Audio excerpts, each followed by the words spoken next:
is Guardian Radio, your station for up-to-the-minute news and intelligent, interactive, and engaging conversations. 96.9 FM. The views and opinions of the hosts and guests are their own and do not necessarily reflect the views of the management and staff of Guardian Radio. You're listening to Talking Heads with Naughty and Mary Jane. Only on Guardian Radio, 96.9 FM. Ambition is a privilege, nigga. Enough man have. Remember that. Bad minds are disease, choke. Some man won't catch. Yeah. Well, I never bust a chain or me never pick a pocket. Never see a old man bag and try grab it. Everything me have, you know me work hard for it. So why some dirty nigga bad mind me for it? Every day them see me out the road and me a flat. Buy me one a liquor, so me have me one a glass.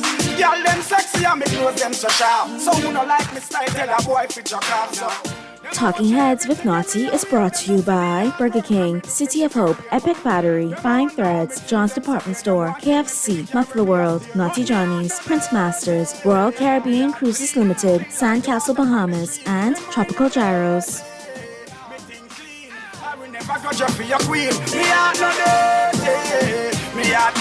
Clean like the water from the stream. Me mind no dirty, me think clean. I will never go just be a queen. Remember, say you've got it locked and loaded to the Friday, August 29th edition of Talking Heads. Your boy Naughty and your company, right up until 6 p.m. And of course, along with me, my better half, my bestest half. What's going on, MJ? I'm good. How are you? Listen, I could be. Not that I don't know, but yeah. I could be completely brutally honest. I'm so glad you're here with me right now. Any particular reason why? And I want to thank you for helping me go through a very difficult 24 hours. Oh, yeah. It's been rough. And thought I was going to have to put you on watch, but you made it. For those of you who know, I'm referring to the Micah Parsons straight out of Dallas. All right? In the 5 o'clock, I'm going to break that down, the good, the bad, the ugly, and the pros and the cons of it all. MJ, I'll tell you, I haven't slept. I was up most of the night looking at every report I could get, every angle I could get to figure out how to objectively break it down for you guys. But have you at least come to grips with it? Because I know that it's been weeks and you've been saying that this thing would never happen, and now it's happened. I was actually right. I said he was going to be signed before my birthday. I just didn't say who he was going to be signed to. So technicality, you got that right. And speaking of birthday, August 31st is Sunday. We all know. Big birthday weekend coming up.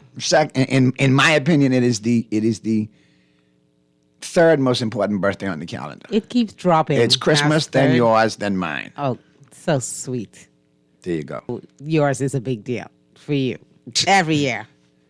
As long as I have you and the boys and you do some cooking, I am good. I am happy. Macaroni and cheese. Man, I can't wait. Peas and rice. Man, I can't wait. Group of cutlets. Potato salad. I'm going to be cooking from very early on Sunday. Man, lobster and garlic. But I think you'll be, I'm not going to do the lobster, but you said that you'll handle that yourself. Yeah, I know, because you I have allergies. But I will handle that. That would be on the side there too. Trust me, it'll be all good. Oh yeah, I want you to enjoy your Again, day. As long as I am with you and our boys, I am all good.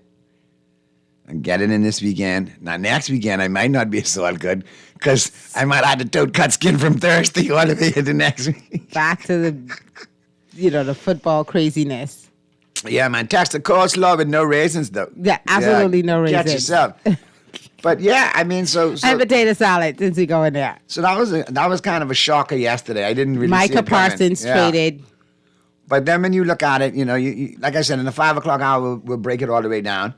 Then it made me started to think, as much good as Jerry has done for that franchise, is there a point when you have to tap somebody on the shoulder and say, okay, come, look at this nice pasture out here. Why don't you come and enjoy this pasture and walk around and enjoy it and look back at all what you've built up? It's so crazy because when I listened to Jerry speak the other day, and I want to be really sensitive when I say this, but he sounded his age. That was the first time. Let me check and reverse it. He sounded like. Oh gosh, he had to go there with the Biden, right? Well, that's how he sounded. That was the first time he sounded like fatigued. He sounded older. His speech was a little bit slower.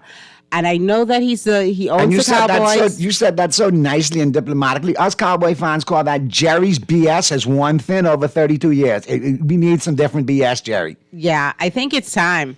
I know his son is highly involved. I don't know why he hasn't, passed the torch yet, Because he is so to speak. just as bad as Gerald. Oh, Let me let me paint Stephen for you. Trust fund baby. Trust fund baby. Daddy's blue-eyed baby boy. Trust fund baby. Jerry has a daughter as well, right? Correct. I thought that there were some reports she may take over the Cowboys in the later years. I don't know. In a Jeannie Buss kind of way, I'd Right. like to see her do it because the one reason why the Dallas Cowboys are still up there marketing-wise, money-wise Is every the year daughter? is her. Okay. Every Cowboy hat, every jersey, every whatever. She's responsible for the sales and That's marketing. what it is, Okay. correct. And she is actually the one who brought the Saudis to the table. That actually could be the saving grace for the Cowboys. I don't know. That just the thought of the Saudis buying America's team. I know it's Bro, possible. I don't care. But I'm just if saying. that means a Super Bowl I don't or know. two, I don't know. It's just something about the Hold on. Cowboys. If, They're a little if it different. means the Super Bowl, Kim Jong-un could buy the darn Cowboys. I God. don't care. Not the dictator. But look at life. Jerry. He's a dictator. and he owns the team. So yeah, it's going to be interesting to see where that goes. But we will talk about But it that. made me start to think, though. About We need a happy medium.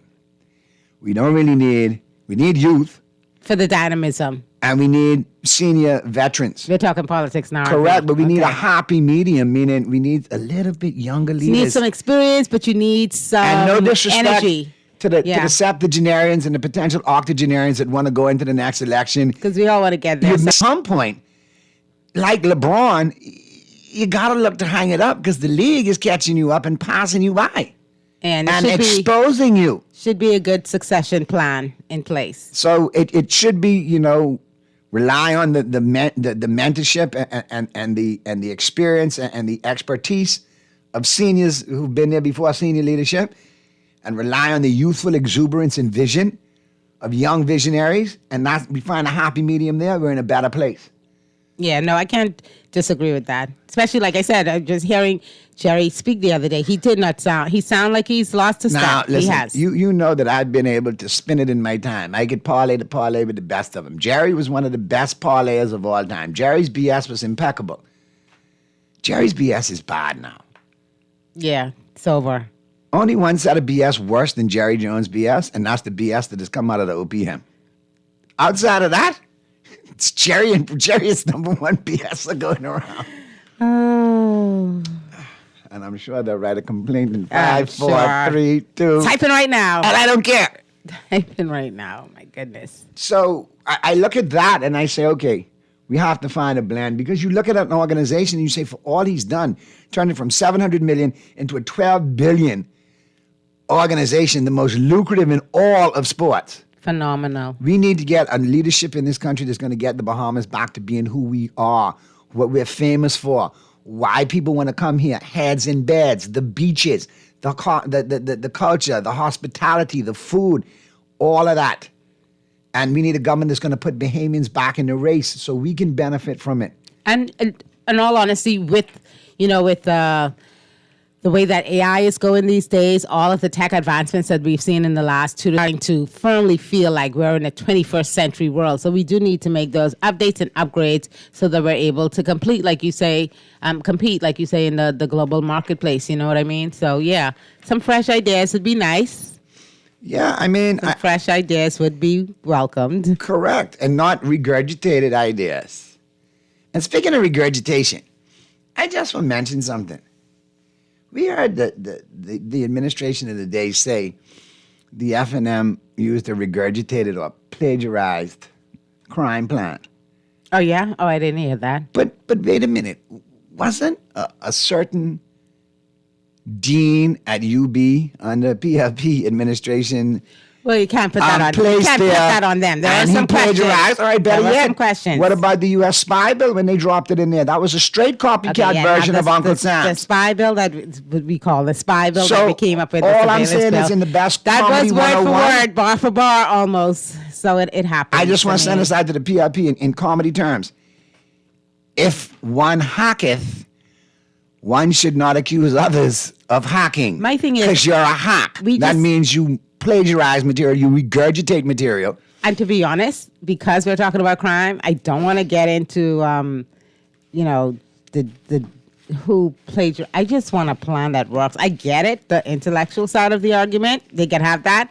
But I just want a plan that works. can be executed and that works executed, properly correct. and that makes us feel safer and that we're moving in the right direction. That's really what I want. Forgive me for getting caught up on ironies and hypocrisies. No, I MJ. know. You You'll know, always focus I on mean, that. I see irony jump out. And that is a conversation to have. If there was any kind of plagiarism, of course, we don't, want that to stand. If there were any Correct. kind of, but I'm just hoping that they put all their heads together, all the ideas that they can come up with, and let's just get this thing rolling. Let us know what we need to do. I mean, a lot of us do know what we need to do in our own individual families and homes, but we need a big plan and we need it executed and we need to feel safe in this country because the crime is just out of control. And murder the other day, horrific. And look at this headline: man takes plea deal for child sex crime. There should be no plea deal.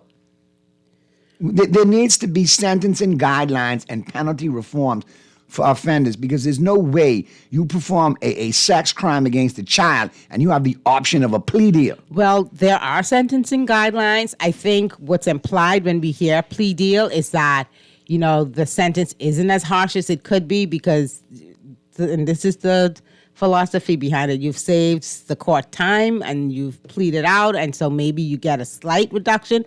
I don't have all the details on this story, but yeah, I think what's happening in sex crimes in general in this country is terrible, especially the crimes that we've been witnessing against children recently. Now, the math ain't mathing all the time in this country, MJ, okay? But when I see 22% get C or above in 3 key subjects, does that mean to tell me that 78% got D or worse in those 3 key subjects? We didn't want to sweep away to headlines, right? Yeah. Well, don't worry about the sweep. We'll be rolling. It's all good, Mr. Producer. It's like, I'm shell shocked. They traded Michael last night. I'm going on 2 hours sleep and caffeine. That's it, okay? Okay. And I'm telling you now, and I've already told MJ, y'all get Wayne Monroe together. Get Wayne Monroe. I went to Minister of National Security, all right, if he's still in office at the time. And if not, whoever the Minister of National Security is in the future, or the Attorney General. But when Jerry Jones brings his beautiful yacht down here again and like to park it up in Albany and park it up downtown, I am going to have a flotilla of jet skis with conch shell and I'm going to burst that to Not pieces. the conch shell. Okay? I thought you'd say eggs or something that'll get you a little less then I can get a couple of the pigs Oh, my who gosh. actually are cowboy fans to swim around that boat and defecate in the water around the boat. So you got conch shell and pig nanny all around you, Jerry. Don't play with me today. Don't give me that look. This is where cowboys... It's not your fault, Mr. Producer. I'm just warning you. Like Curtis Blow said, I am on the edge. This is the toxicity of Cowboys football. Anyway, so you're saying we're in the headlines now. So does that mean to tell me 78% of these youngsters got D or worse? Well, I mean, back in the day when we were growing up, you would not brag on only 22% of your class passing. well, I'll run the numbers, but, of the 1,684 candidates who sat 5 or more BGCSE subjects this year, a total of 970 candidates achieved a minimum D grade. So, I mean,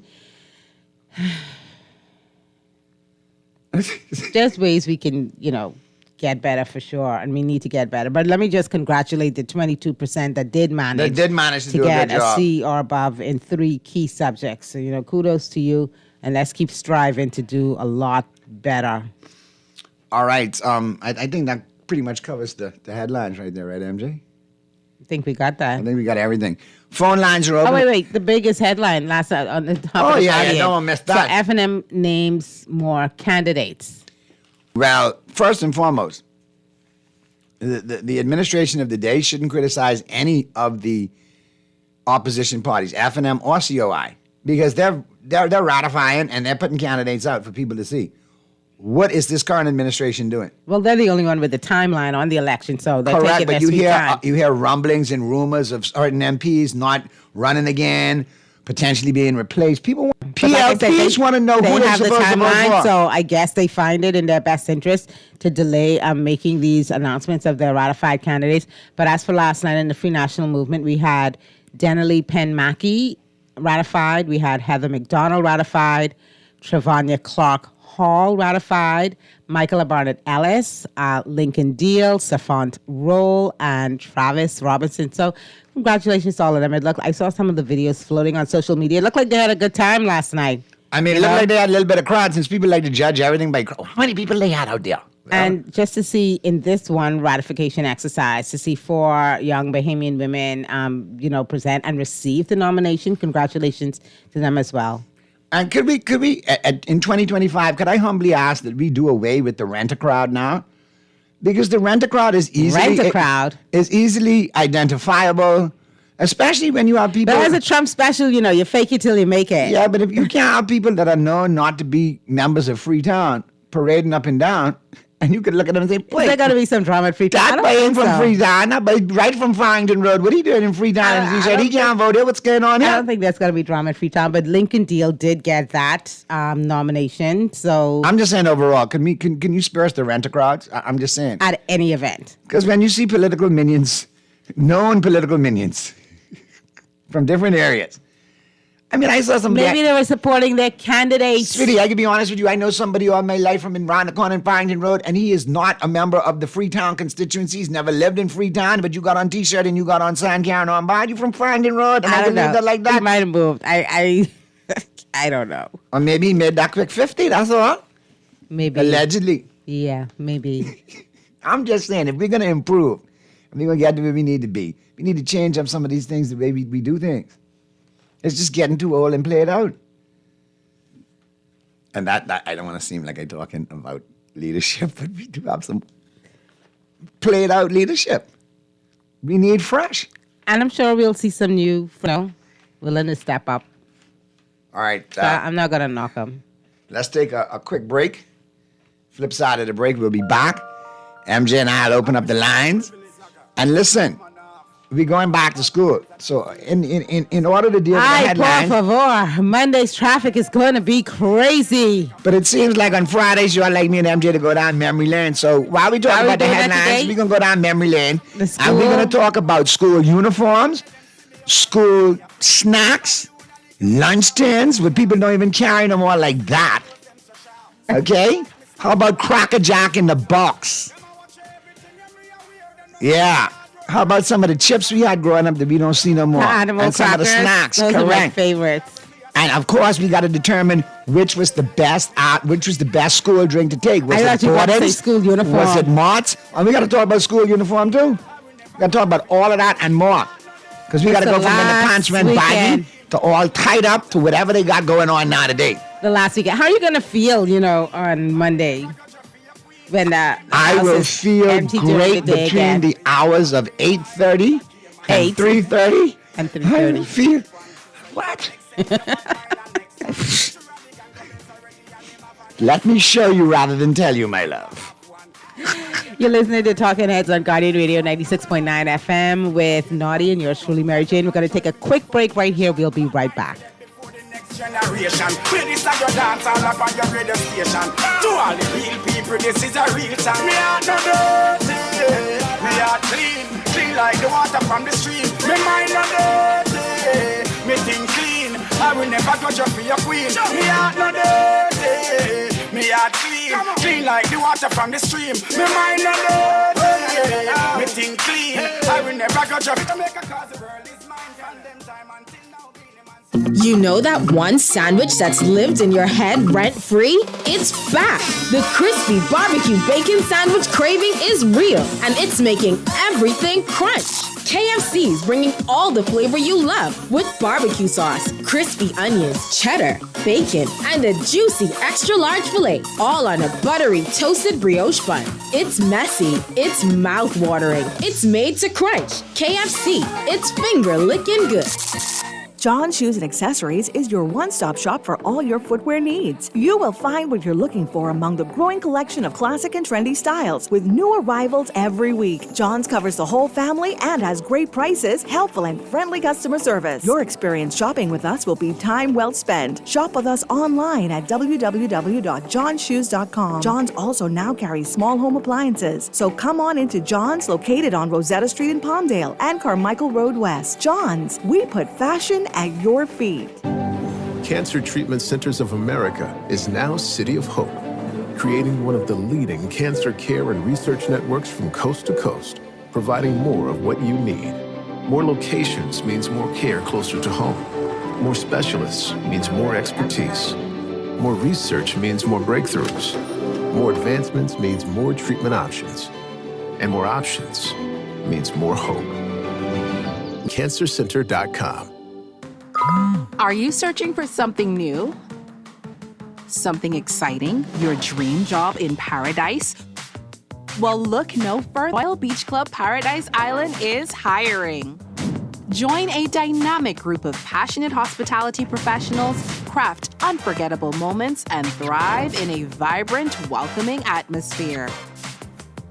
Play your part in shaping the future of our team while growing your own career every day. Bring your energy, your passion, and your creativity to a workplace that's as dynamic and fun as you are. At Royal Beach Club Paradise Island, the opportunities don't just exist. They're limitless. So are you ready to find your perfect fit? Visit Royal Beach Club at paradiseisland.com/career today and step into a world of exciting possibilities. You're listening to Talking Heads with Naughty and Mary Jane. Only on Guardian Radio, 96.9 FM. Ambition is a privilege, nigga. Enough man off. Remember that bad minds are disease, choke. Some man won't catch. Yeah. Well, I never bust a chain or me never pick a pocket. Never see a old man bag and try grab it. Know me work hard for it. So why some dirty nigga bad mind me for it? Every day them see me out the road and me a flat. Buy me one a liquor so me have me one a glass.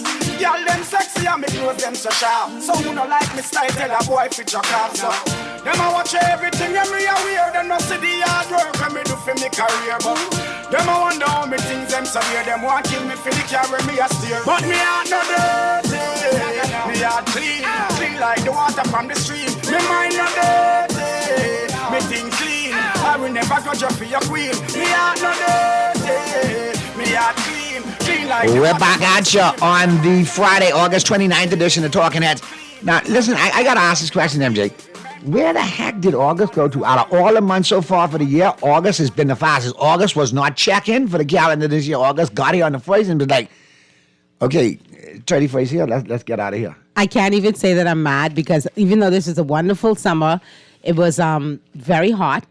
The dog days of summer were terrible. The electricity bill was outrageous.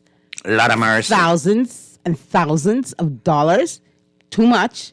Too expensive. Cannot afford that. Cannot keep paying these high BPL bills. They're just ridiculous. You know, these bills were looking like what your rent would look like.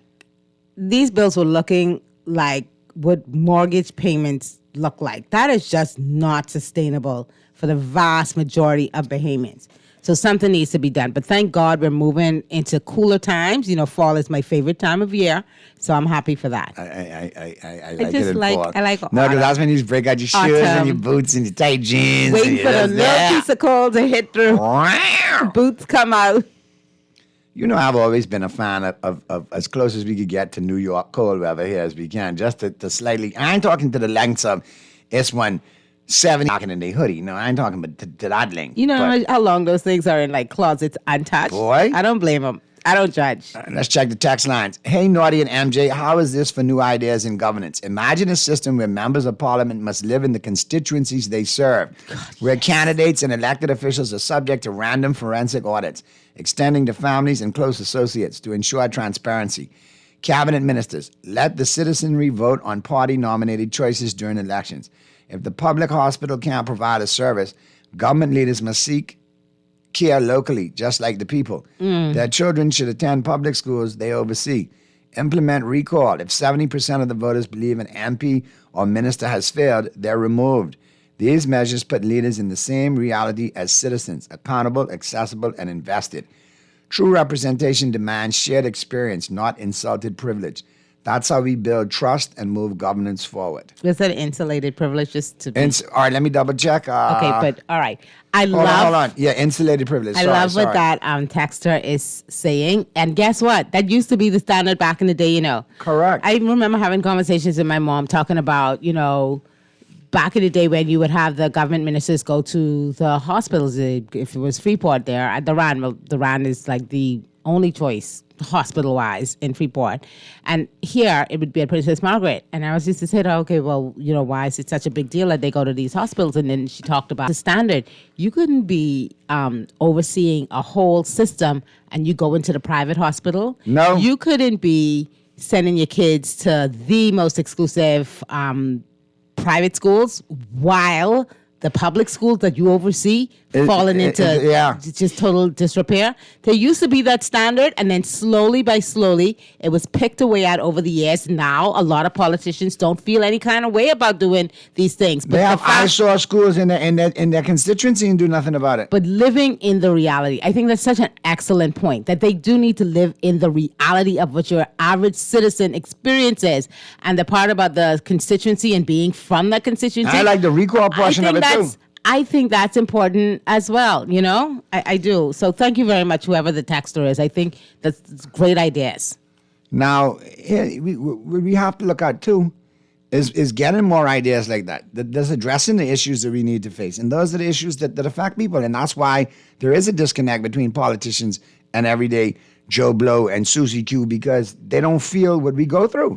Some of them won't say it, but if they literally had to live the majority of the year in their own, because the constituencies that they represent, they would not be running in those constituencies. They just would not, because they're not going to live in what they're overseeing. Some of them won't. Naughty and MJ, if you do the crimes in bargain sentencing. Well, I mean, there's been so many, arguments as to why this makes sense over, not just in this country, but many other countries. Plea deals, they have a purpose in the judicial system.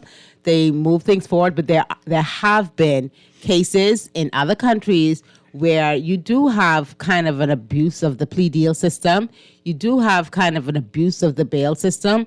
All of these things, I think, are still questions on the table for us, particularly since this plea deal part of it is kind of new for us. So right, and you don't want any gray areas with those kind of things getting in the initiation of it, because then it leads to years down the road. You got a loophole here that should have been closed, and it's been affecting us for years. Good day, Naughty and MJ. Naughty, your Cowboys will get beat like the PLP. And Sabas is only running for the PLP to win that constituency, even if the PLP loses, so he could take over as leader. Wait, you will see it all play out. Sabas ain't dumb. Okay. Okay. Listen, do me a favor.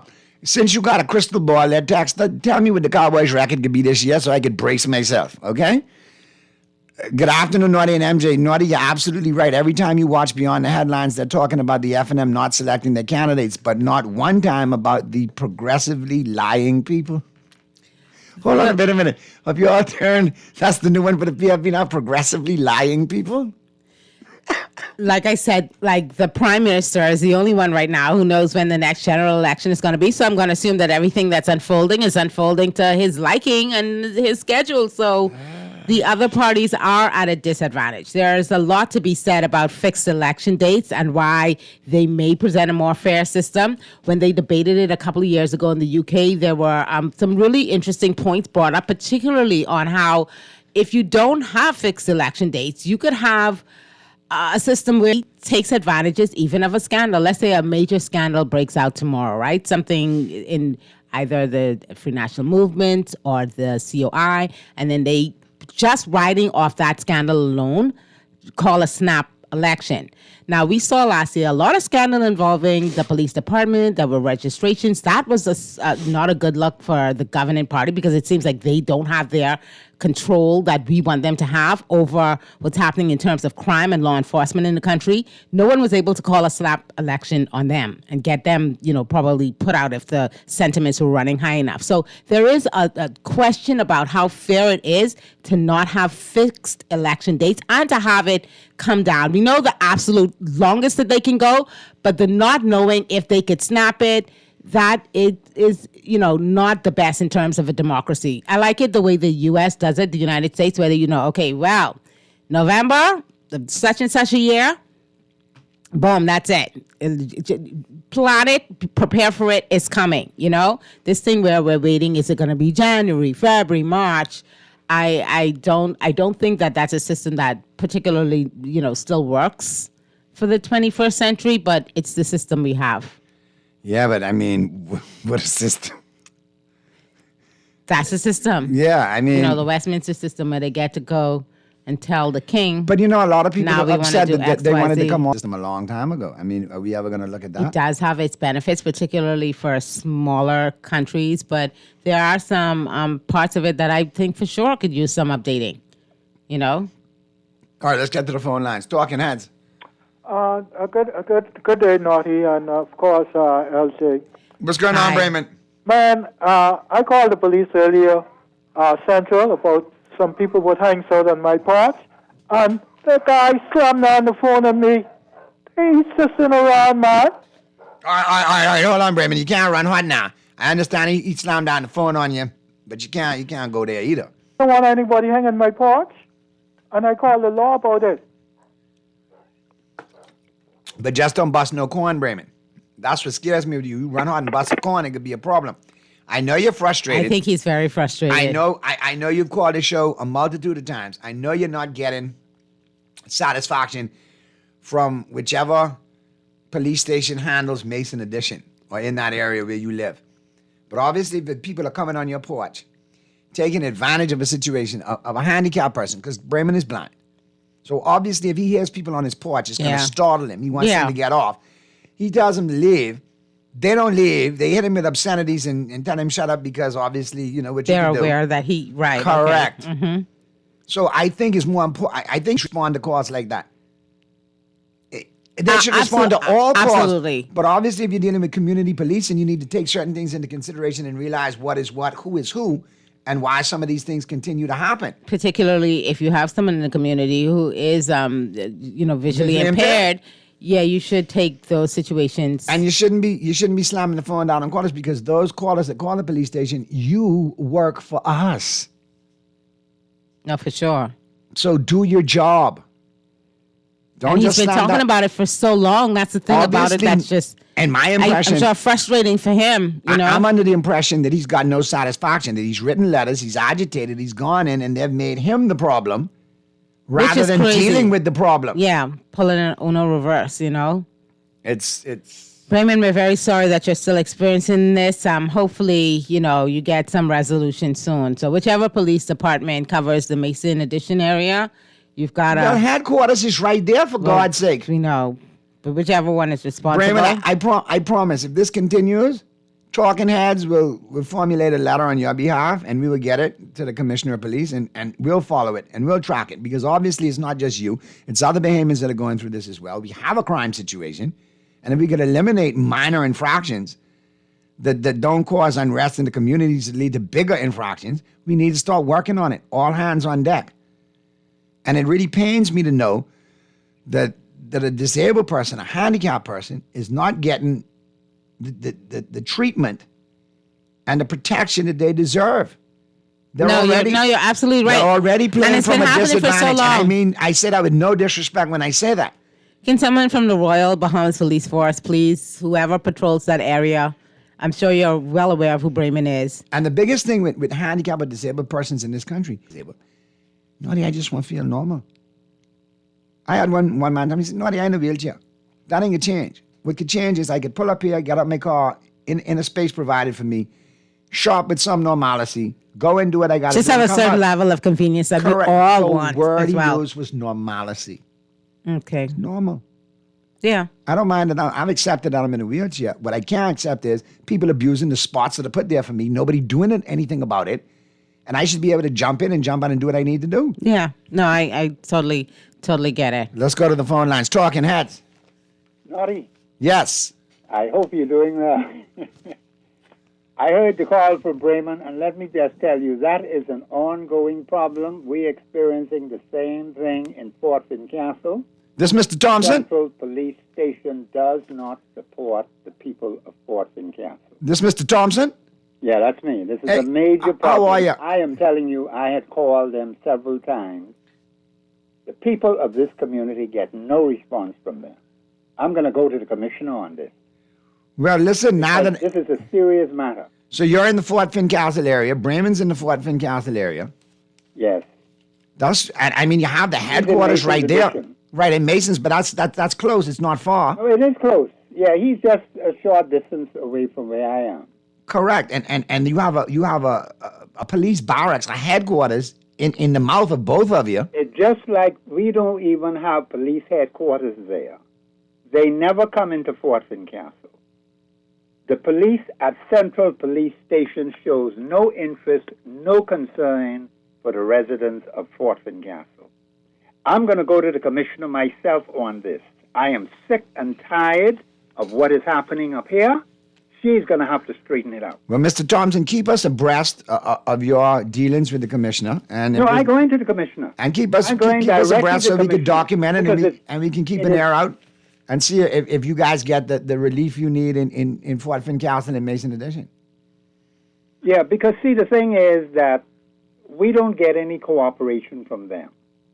This is a long-standing problem. Let me give you an example. When they have Junction on Bay Street, they will block the 3 entrances to Fort Fincastle and tell us we have to wait.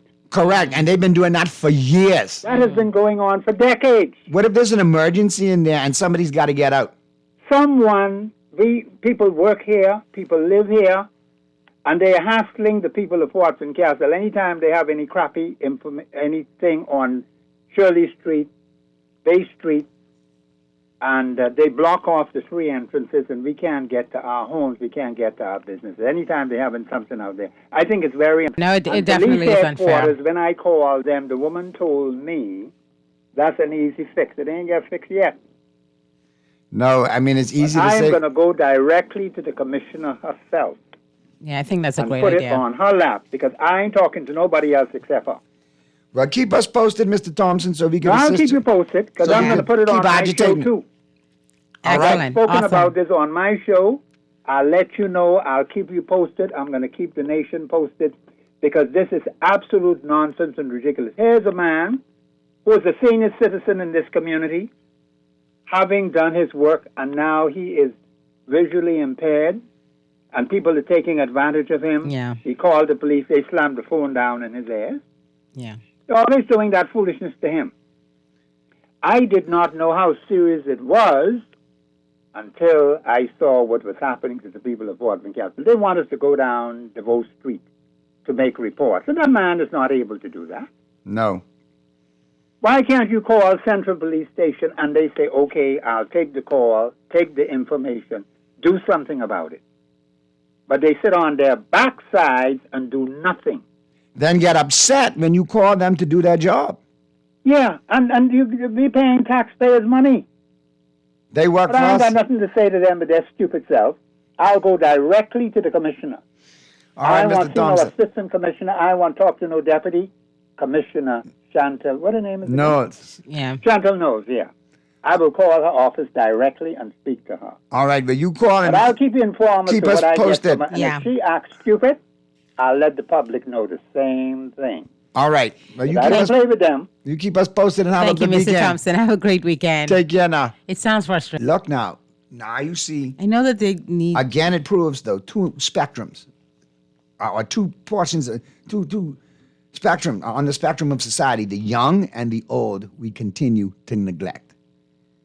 Mr. Thompson, a veteran in his own right, should not have to be agitating for another veteran because they're not getting the service that they require, that should be provided for them. And it must feel disappointing, right?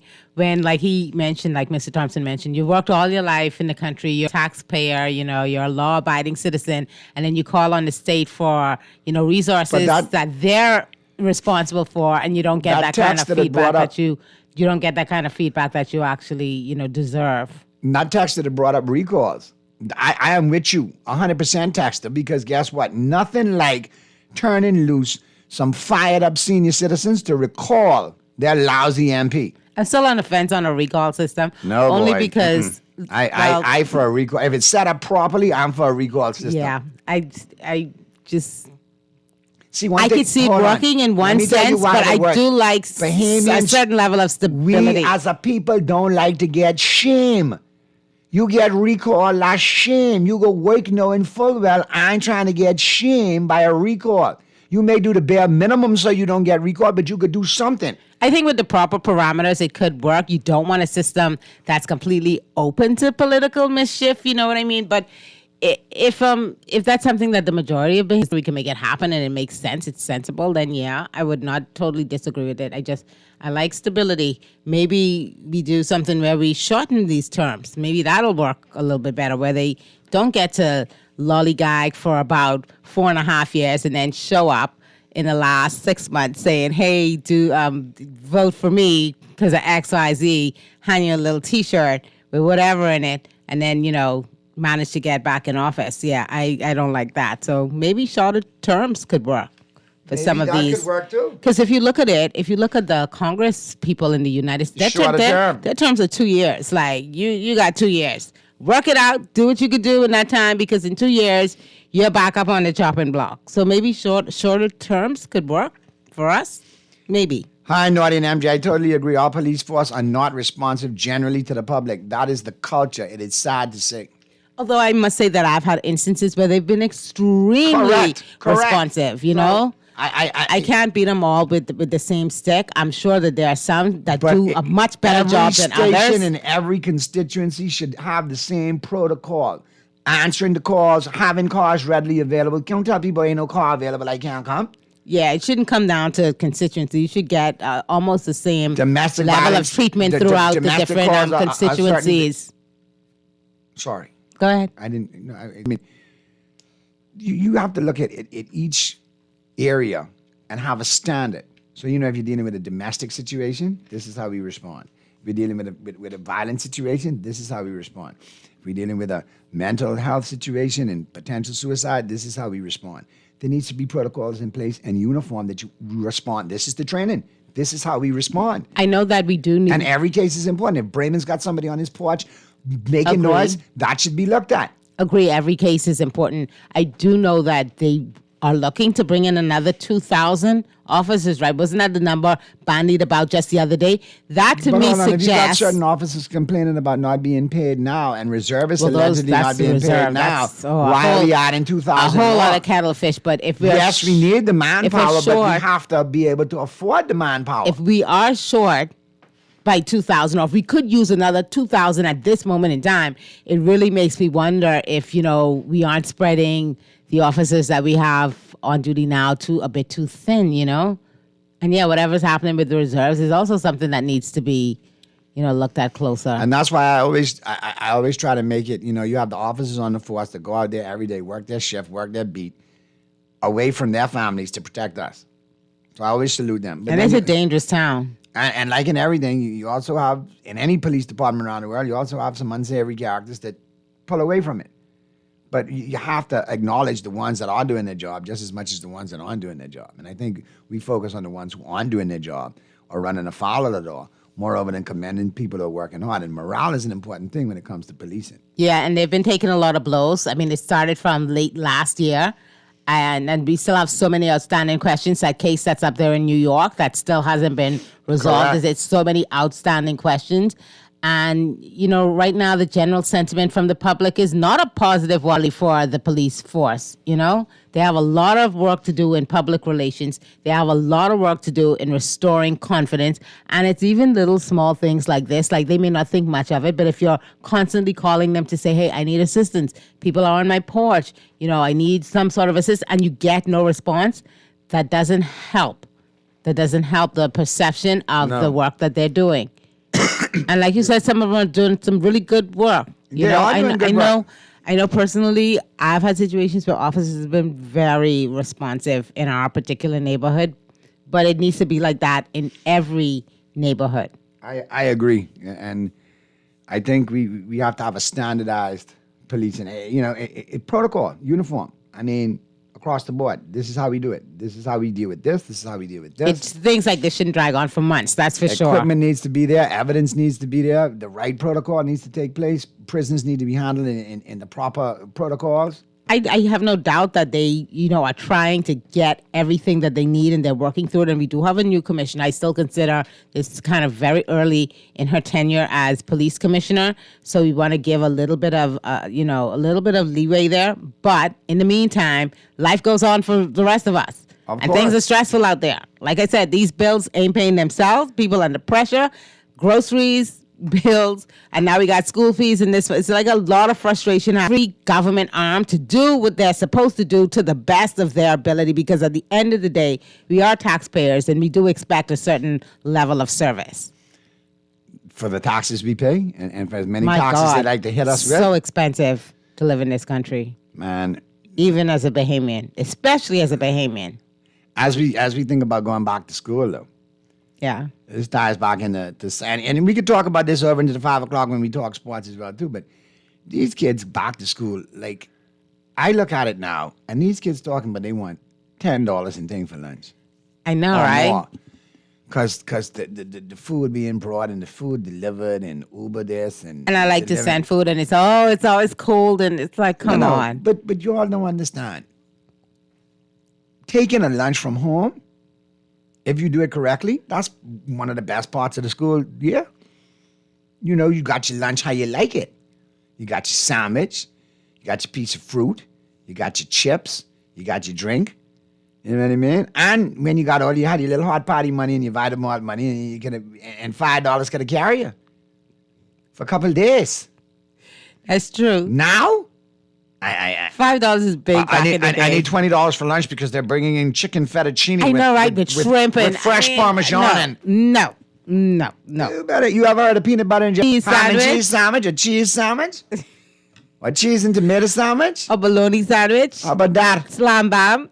Or how about them little Chef Boyardee minis which you heat early in the morning, they still warm when you get there. Eat your spaghetti in the cup. What you talking about? I think we talking kindergartners now. You ain't gonna find any of this generation Zen, this generation eating a little spaghetti for lunch. Sorry.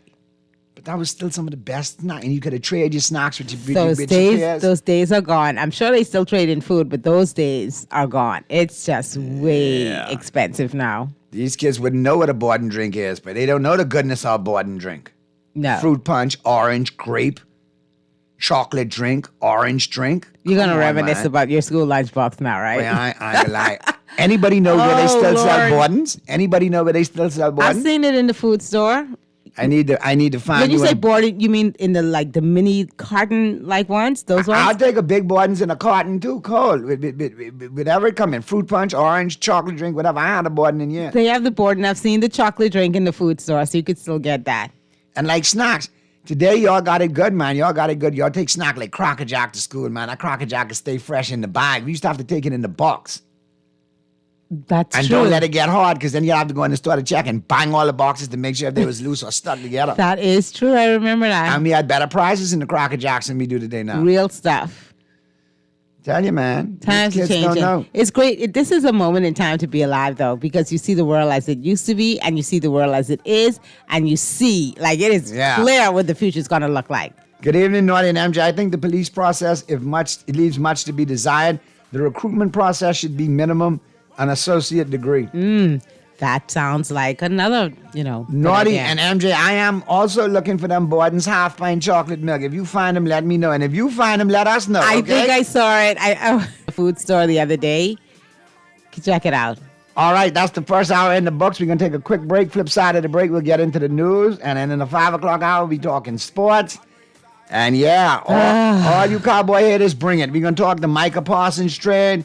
We'll talk Dolphin news. Talk some Major League Baseball, and we'll get you ready with our picks coming up. Pearly should be joining us in short order, so keep it right where you got it. The Friday, August 29th edition of Talking Heads with Naughty, MJ, and Pearly continues right after this. Bad mind for them before the next generation. Play this at your dance all up on your radio station. To all the real people, this is a real time. Craving something bold, fresh, and unforgettable? Tropical Gyros is your flavor-packed escape. A Carib-Greek fusion born right here in Nassau. From juicy grilled salmon, chicken, and pork gyros to loaded bowls, fresh salads, wings, and more. There's something for every craving. Find Tropical Gyros at any of their locations JFK Plaza, Rosetta Street, Port Lucaya Freeport, or their franchise spots on Prince Charles Drive, Soldier Road West, Delaport, and Carmichael Road. Tropical Gyros, not just good food, it's an experience. For fast, reliable, and impactful printing services, look no further. Let Printmasters bring your masterpiece to life. We stand by our quality products that is second to none. Our affordable pricing and friendly, efficient staff makes Printmasters the ultimate choice for all your printing needs. We can deliver any type of printing services, from banners to booklets to business cards. You name it, we can print it. Let Printmasters bring your masterpiece to life. Located in the Nassau Guardian Building, telephone 302-2361. We're still here. Since 1941, the Armory Company has been your trusted partner and one-stop solution for all your business and technology needs. From printers to copier leasing, point of sale to cloud video surveillance, and access control to ATMs, we've got it all. And we ship to all family islands. Call our dedicated customer service team now at 397-1600 or visit us behind Wendy's on Mackey Street and experience excellence that stands the test of time. The Armory Company. Your success is our business. Class is in session, but today's lesson is flavor. Level up with the new back-to-school buckets. That's 8 juicy pieces of fried chicken, your favorite sides, and everyone shows up for. Score a school-themed gift with every mega or super bucket purchase while supplies last. Plus, we're giving away a Samsung Galaxy Tab A9 to 9 lucky winners every week for 5 weeks. Back to school with KFC is finger licking good. Now let me see now. 326 EPIC. Hello. This Epic Eckert Battery. This Miss Beulah from round the corner. I hear you're selling tires now on Wolf Road too. Praise the Lord. It's about time. I live Fox Hill and Fire Trail. It's too far. That ain't all. They open Monday to Friday, 7 a.m. to 7 p.m. On Sunday and holiday, 8 a.m. to 4 p.m. My brother Sam, he's a hacker, and he could go right there and get fixed up. Call us at 326 EPIC. We ship also to the Family Island. You're listening to Talking Heads with Naughty and Mary Jane. Only on Guardian Radio, 96.9 FM. Happy birthday to you. Happy birthday to you. Happy birthday, happy birthday, happy birthday to you. Oh, did I eat up all the food? Did I drink down all the rum sweet? We can scrape it dance all night long to the sounds of the ancient man. Now you done blow your candle, you done open all your gifts. We done sing a happy birthday and you done made the birthday wish. While my mind asking a question, Lord, I wonder who it will be. You give your first piece of birthday cake too. Oh Lord, my God, I pray that it's me. Oh, did I need all the food and did I drink on the rum sweet? We can scrape me dance all night long to the sounds of the ancient man. Now you done blowed your candle, you done open all your gift. We done sing a happy birthday and you done made your birthday wish. You know I was like your buddy. Closer, great God, than your best friend. You know, I could be busting this all day Sunday. I know, right? Huh? The crazy thing is, and then when I get to my part, you don't eat up all. And I do want that. I know I'm getting the first piece of cake. That's so crazy though, because you always get the first piece of cake. Everybody right now, but you know, there's gonna be a day where our sons will not be giving me the first piece of cake, and that's probably gonna break. Yeah, last Sunday you have to take up with that and your future daughter-in-law. I know the day is coming where I'm not gonna be getting that first piece of cake. They need to pull a page out of my book. And my book was, you cut 3 pieces of cake and you say... I had it at the same time. I remember that whole thing. I just know I'm preparing myself. But from you, that's love. That's love. You will always get the first piece. And if I got to take somebody else's first piece to give to you, I will. I don't care. But yeah, one day the boys will be like, yeah, mommy, no, not you. Not you. Yeah, this whole younger generation, though, they are so... blessed. They are so entitled. They are so, they got it at the tip of their fingertips. You know, I saw a study the other day in the States, and they had to eat it too. The class went from averaging 65 on the test to miraculously now They were all averaging 85, almost 90. She sound like ChatGPT. The How about it? little AI band, the little scanner that they have, these kids just killing it. It's so crazy too, like how ingenious they are at using artificial intelligence to do all their work now. They're not spending the time they're spending.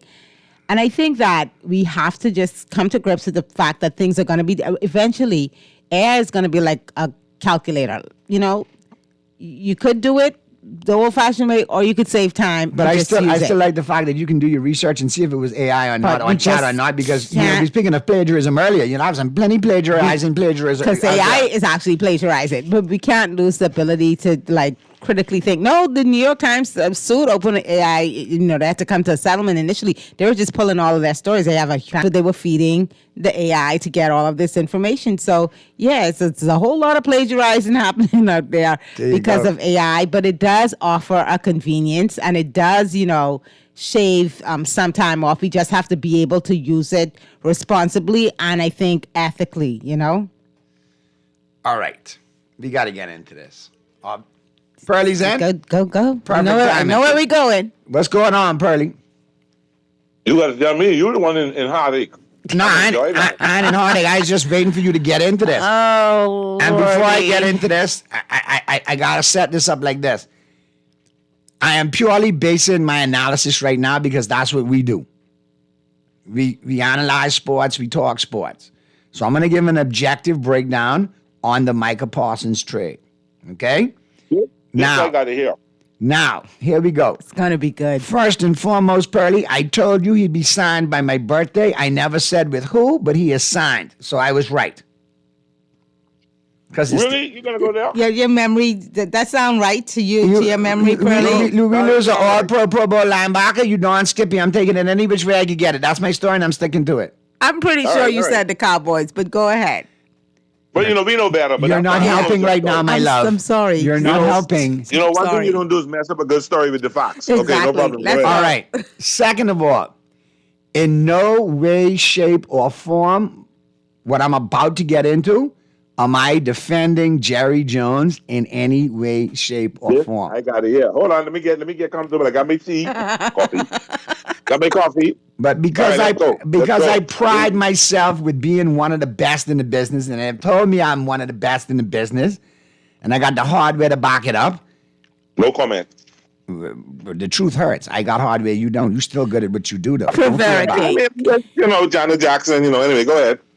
Reason why you do trophies and you keep records, so you can look back in time and know in that moment who the very best in the game was. Point. Okay, now, here's the deal.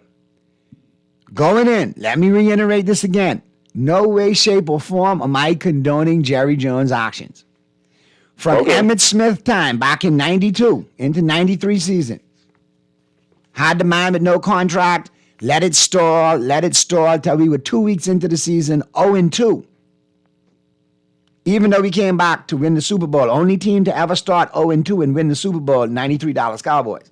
At that time, yes, okay. To this day,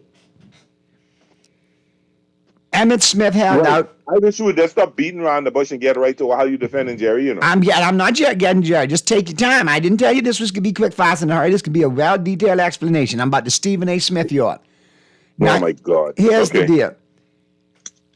Jerry waited too long with Emmitt. It cost us 2 games. He did the same thing with Michael Irvin. When we went after Deion Sanders, he let that run on, and ended up Deion hit him for $35 million when we got him for $25 million. Okay? And over the years, DeMarcus Ware, the lineman, Zach Martin, Tyron Smith, all of our key free agents over the years, he has always let it run to the last minute. More recently, Dez Bryant, CeeDee Lamb, Dak Prescott. Jerry gets off at paying the big bills. Is it a smart way to do business? No. Because if you could sign Dak, for example, today for $40 million, why wait 3 months and sign him and it's going to cost you $54 million? And a outside linebacker. No, I'm not getting there yet. You're missing my point. Enough along in their contracts, whereas it won't be an effect on the salary cap, and he'll still have enough space to go around and sign other players. By waiting and being this braggadocious, oh, we highest paid in the league and we pay it. But now, does that allow you to sign 3 or 4 other key players, or do you have to let them go? So Jerry has always done this last minute thing, and it's been to the detriment of the Cowboys. The situation with Micah, both of these entities are to blame here. Micah requested an interview with the Joneses. This is on record. They didn't call him and say, oh, come, let's talk. He wanted to talk to them. Wait a minute, though. But what did he want to talk about? A contract extension. Without his agent? Yes, and you can do that. There's 2 ways that the Joneses explained it, and it all has to be request. Whether you want to talk with your agent or without your agent, it has to be requested due to the tampering laws in the NFL. I'm literally fact-checked. I thought so crazy, but go ahead. So fact-check it. Go ahead. He requested to talk to Jerry and see a contract extension. They acquiesced his request. They talked to him about contract. When he left out of the meeting, he was guaranteed $40 million a year, $136 million at $40 million a year, more or less. He picks up the phone. He calls the agent. This is where the agent got upset. You talking to Jerry without me, Jerry talking to you without me. I'm your agent. Everything needs to come through me. My job is to get you the most money, so on and so forth. Well, that factored in. Micah's attitude over the last couple of weeks factored in. Not to say that Jerry's attitude was any better. It came to a boiling point. Jerry pulled the trigger on a trade. Who won the trade in the moment? The Green Bay Packers. Who may win the trade in the long haul? The Dallas Cowboys. Why? Because you got 2 first-round picks? Yes, Pearly, because not only can you... And you ain't count, this reminds me of another team that traded away a superstar to get an aging, often injured player. He's just trying to outdo the boy at the Mavericks. Look, let's not mix up basketball and football. So I'm saying that to say you got an aging defensive tackle or defensive end, I think it is. Pearly, stop. It's not. No, he's not often injured. That's where you're wrong, Pearly. And see, that's where y'all come from outside and come with the wrong facts. He's 29 years old. Ken Clark started since he was 20-year-old as a rookie. Is considered an Iron Man in the NFL because he's played 17 game seasons and 16 game seasons. He's only missed maybe 6 games over his career. So you can't say he's injury prone. Okay. See, when I stayed up late, I stayed up for naysayers like you who can take the front line or what they hear Steven Stewart is not injured. Now, here's another point. And again, not taking up for Jerry, just calling it how it is. Micah has been a liability against the run his whole entire career. Oh, all of a sudden, are you throwing Micah under the bus? This is crazy. Pearly, I said I'm being objective. Now, you can't criticize me for being objective. Because says the man who's bragging about Micah, blah, Micah this. I didn't want him, but now Pearly, Pearly, you gotta take the get-offs out of it now, and let's deal with the meat and potatoes. I'm being real. You've been bigging this brother up all from he's a rookie when you didn't want him to pick him. Then you said you eat your words. You thought it was a great pick. He's a great player. But Pearly, what was my initial argument when we didn't get Patrick Surtain? Yes, he's a great pass rusher, but he's weak against the run. But his role is the pass rush. And now let me explain it to you. When the Cowboys get a lead, you could pin Micah's ears back and you could let the dog out and you could let him rain terror for 5,000 years on the quarterback. But when you're not up on that team and that team is running the football, Micah becomes a liability. Micah is weak against the run. That is the facts. That is the truth. The facts, the stats back it up. Is he a generational pass rusher? Yes. If you have a lead and you unleash him, can he wreak havoc? Yes. If you're playing smash mouth football and running the football, Houston, we have a problem. Micah disappears. Also, if you look statistically over his career, the majority of his big games have been against mediocre opponents. When you look at the San Francisco 49ers, he was invisible when we played the football down our throat. He was invisible. I just want to jump in here just a quick second because I see where this is leaning. It's like all Micah's fault. No, I'm not saying it's Micah's fault. But let's that's the impression I'm getting from this conversation. It's kind of leaning but like I'm not that, finished which yet. is crazy. But let me just ask you this because you talked about the conversation. But I'm not finished yet. I know. We'll let you finish. So allow me. I definitely want to hear. Pearlie, at least allow me to finish before you pass judgment and saying I defended Jerry. Definitely want to hear what you have to say about it. But from just from a little bit of the timeline that I'm looking at with Micah and Jerry Jones. They talked about how initially he said he didn't even need 40 million. Correct. And then that changed when the Browns signed Myles Garrett to Correct. a 4-year, 160, which you could put on Jerry and as Micah well. been requesting to talk to the Jones since April, since then. Okay. Backing and forth. So they said that they had a conversation, and this conversation took place, there's two different versions of what this conversation was about. The Joneses purport that, they were negotiating his contract.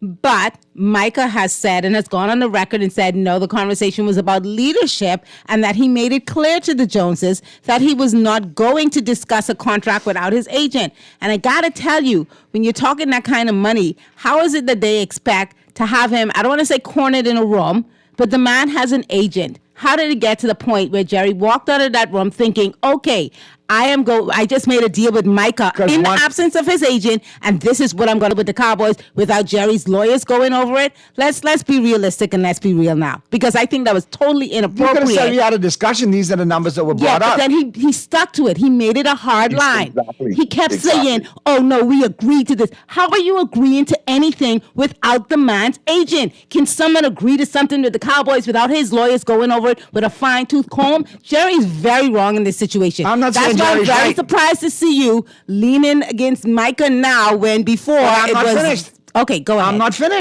Go ahead. I'm not finished. All right, I'm listening. Finish. We can allow. Let's let him finish, Mike. Because y'all have jumped me twice. I'm sorry. And not allowed me to trying finish. Figure out where you're going and I don't with do that it. to When neither you of finish, y'all when just y'all say present I'm on the done. show. Go ahead. When you Go finish, ahead. just say I'm Especially done. Pearlie. Go ahead. Okay? We're listening. It's like you say, I want to know your take. I start to give you my This isn't take. therapy. What is your opinion? I start to you give the turn take. all around the corner before you give us your take. It ain't all around the corner. Everything what I said is valid, Pearlie. Everything what I said is valid. I'm not saying it's not valid. So then It's just don't all discredit around it and say you trying to go around the corner. Just tell us what you think about the situation. Please get to the meat. Oh, he's getting I'm so covering defensive. it blow by blow. Now, Micah went in, whether you say it was requested, non-requested, they talked. That's part of Micah's problem. Look at the podcast. We get beat by 30 points by Philadelphia, and he goes and says, cost us a lot with his comments and his podcast. How does that go ahead? Go ahead. The fact that he talks, he lets his mouth get him in trouble. He's talks. in that locker room. We don't know if that's what those players need to hear in order to try to do better. I don't know. That's but fine. keep going. Regardless, you trade Micah, you get 2 first-round picks, which are serviceable in the draft next year. You could package them ahead of time and get another player. And you also get to sign 4 all-pro players that you wanted to re-sign in the form of Deron Bland, Tyler Smith, Brandon Aubrey, the kicker, and now the recently acquired George Pickens. You have an opportunity to resign all 4 of those players for the money you were going to give one Micah Parsons. Now, was Micah a generational player? Yes. Should Micah still be in Dallas? Yes. Did the Jones put their hands on things and mess things up? Yes. I clearly opened and said they've done this from time immemorial. They wait too long, they pay more than they should, and sometimes they make bad decisions. Trading Micah to me was a bad decision. Because you could always go look for a defensive tackle to stop the run, but you're not going to find a generational pass rusher. So Dallas loses in the moment. Yeah, Jerry dropped the ball, I think. In the now, Dallas loses. Sure. In the long run, it remains to be seen to see what they do with the players who they bring in. Number one. All right, my question. You finished? And like I said, you have to accept the fact that it's gone. So you have to look at it how it's going to play out now. Do I like it? Do I support it? No. Where do the Cowboys have to go from here? This is where they have to go. They have to flip those picks, turn it into present-day players or draft picks in next year's draft. You got a good defensive tackle in Clayton Clark, right, who's been an All-Pro 3 times before. He is very good at stopping the run. Let's see what Dallas does. This Dallas defense was not going to be the save-all of the Dallas Cowboys this year. It wasn't. Dallas is going to be simply like Cincinnati. You score 30, we can try to score 35. And if you got a solid defense and you shut our offense down, then you're going to beat us. But at the end of the day, it's a loss to the Cowboys. Micah is a generational player But at the end of the day, Wayne Gretzky got traded, so anybody could get traded. No, So- wait. Okay. No, I mean anybody So, can get you done? traded. You done? So you have to accept it. And the way I see it, in the moment, Green Bay has won if they can pin their ass back and attack the quarterback. If they playing games against teams that are going to scheme and run the football on them, it's going to be a problem. Look at Ben Johnson, the new head coach in Chicago. You know what he said? I know how to eliminate Micah. I eliminated him in 2 games when we played the Cowboys. I know how to and yes, he did. He took Micah out of the game. It Great cost us. players adapt as well, though. Yeah, but Correct. So Green that's Bay not got going some to good be. cornerbacks, though. you Green know. Bay got a very good secondary. How Green Bay got a very good secondary, Purley, and they're all on second-year dudes. They revamped the whole thing. They showed lots of promises their rookie year, and that was the savior last year. Purley, all I'm saying is I don't agree with the decision by Jerry to trade Micah Parsons. But in the fallout, in the aftermath, you have to look for, like in anything, you got to look for the positive. The positive is we get the draft picks. We got a player that can help us stop the run. We can flip those picks. Other players, potential stud players right now, because in the NFL, you give up a first-round pick, you could get a pretty good player. So we got options to what we're going to do with the picks. Does it help us now? No, because we should have made this trade months ago before the draft so we could have used these picks in the draft. I am not condoning Jerry Jones. I am not. Had he acted months ago, he would We gotta have gotten solve- him under the $40 million Correct. before the other guy signed his contract and inflated the market. Correct. So Jerry is not blameless in this, and Micah is not blameless in this. They both took blame in this. And the agent has his share of blame to tote because in true agent fashion, I want to get the most money for my client. That means the most money for me. And the agent has a job. Come on. That's his what he's job. for. And he's But pushing. the fact Hold that on. Micah runs his mouth, I hear your point on that. I don't really blame him because Jerry, but I blame him to some degree. But Jerry knew that's what it was, and Jerry just took advantage of that. Yeah, it's So my question to you is, terrible. Naughty, where does this put Dallas in the division? Where does this put Dallas in division? Third, Yeah. just like we were going in. So that's behind the Commanders and behind the Eagles, but ahead of the Giants. We own the Giants regardless, Burley. Come on now. It's I just don't know, like- bro. I believe y'all may have this may work out good for y'all to have a very high pick next year. Purley, that's the problem with this. Dallas is still going to go mediocre and go 10-6 or 10-7, 11-6, and be there picking in the 20s. Would you really think without Micah you're going to go 11, 10, and win 10 games? Purley, you have to look at it like this.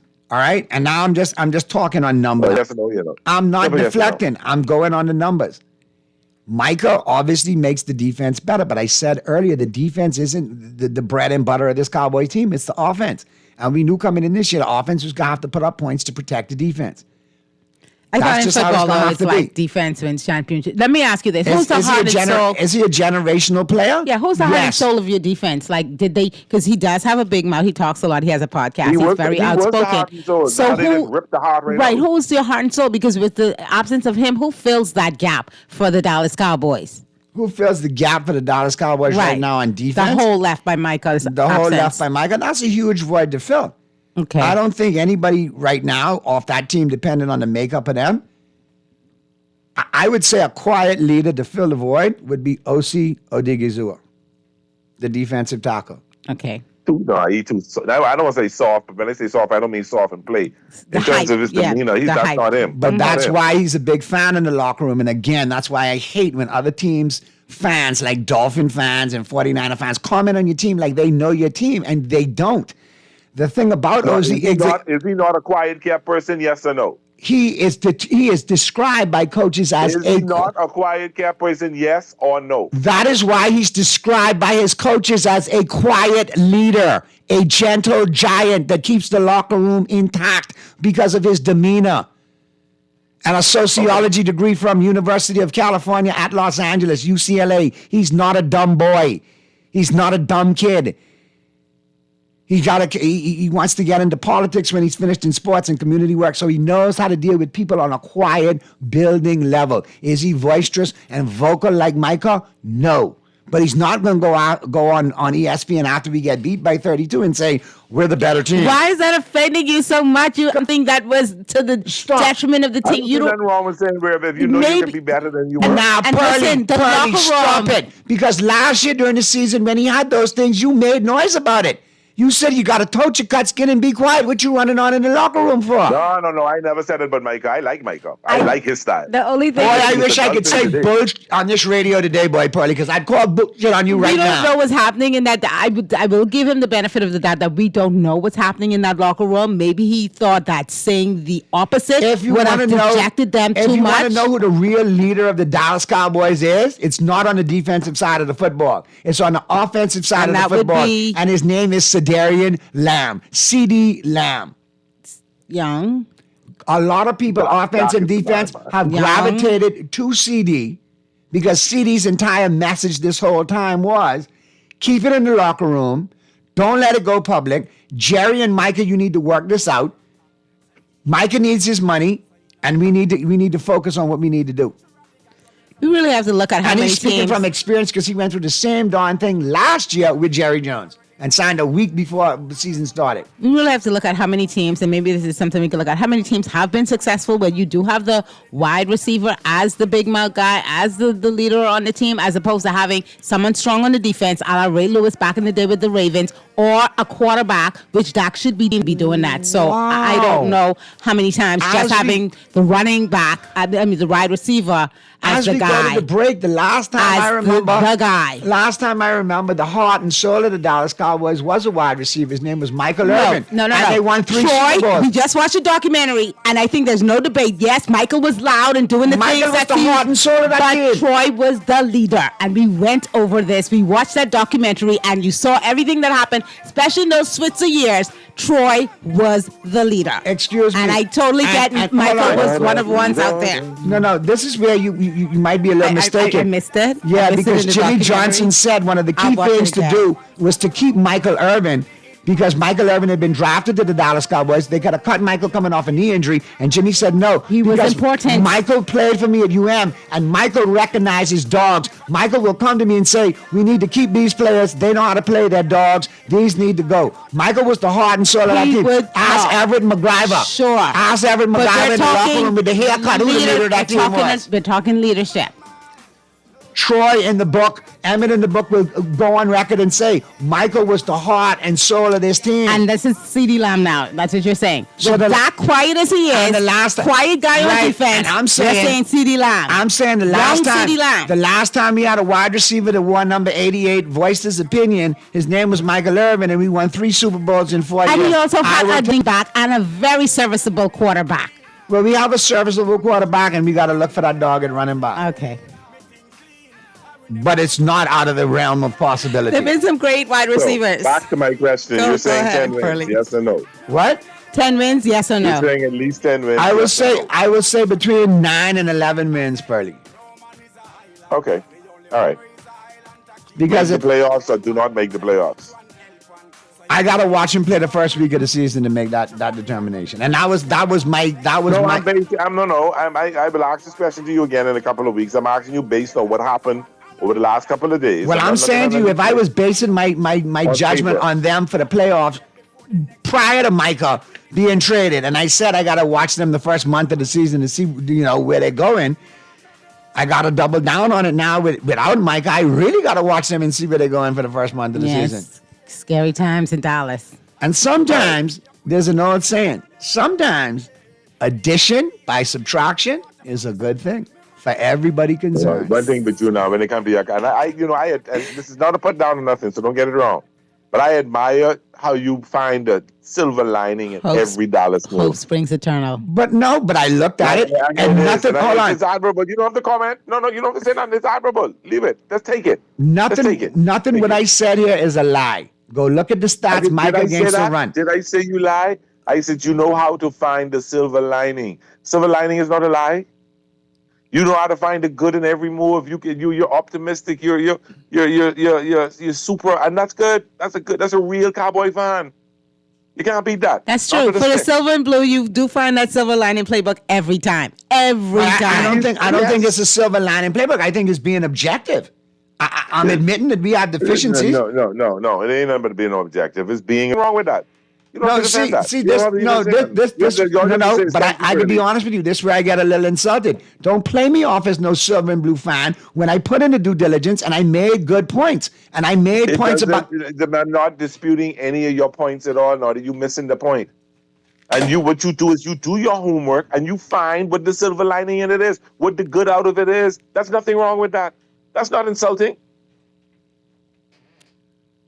Anyway. You sat down, you looked at the move, you looked at it. You could be the average person out there, average Cowboy fans who pissed off, throwing the flag away, burning T-shirts, getting mad. Right. But what you did was you went ahead and you looked at it and said, okay, this happened, that happened. We don't have this. These figures. Yeah. This is the good that comes out of this trade. Nothing wrong with that. We don't have, Micah, so now we got this and we could lean back on this and we could fall back on that and we still have this. And so it is actually admirable in that sense. Yes, and that's literally you makes you a fan homework. of the Cowboys. If you didn't do that, you may not be able to call you a fan. I don't know. It doesn't matter. The point is you found out what you took the time to find out what that meant to the Cowboys on the surface. And the average fan or the hater or anybody looking at it, we looking at Jerry made the stupidest, dumbest move in the world, and Cowboys go win 2 games next year. He did some dumb stuff. All right, you're listening to Talking Heads on Guardian Radio 96.9 FM. We're talking sports, of course. It's Naughty Pearly and yours truly, Mary Jane. We're going to take a quick few sports, a little bit more. Keep it locked. Me heart clean like the water from the stream. Me mind no dirty, me think clean. I will never grudge you for your queen. Me heart no dirty, me heart clean like the water from the stream. Me mind no dirty, me think clean. I will never grudge you for your queen. Don't settle for ordinary when you can have the Farmhouse King only at Burger King Nassau. It's back!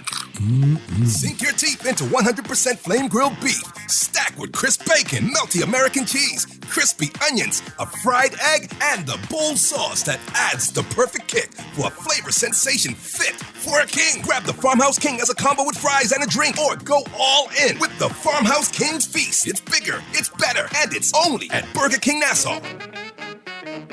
How often should you change your oil in your car? Every 3,000 miles or 3 months? Definitely by the time the light come on. A car needs oil just like we all need water. Let Muffler World change your oil and oil filters to help you keep your ride on the road.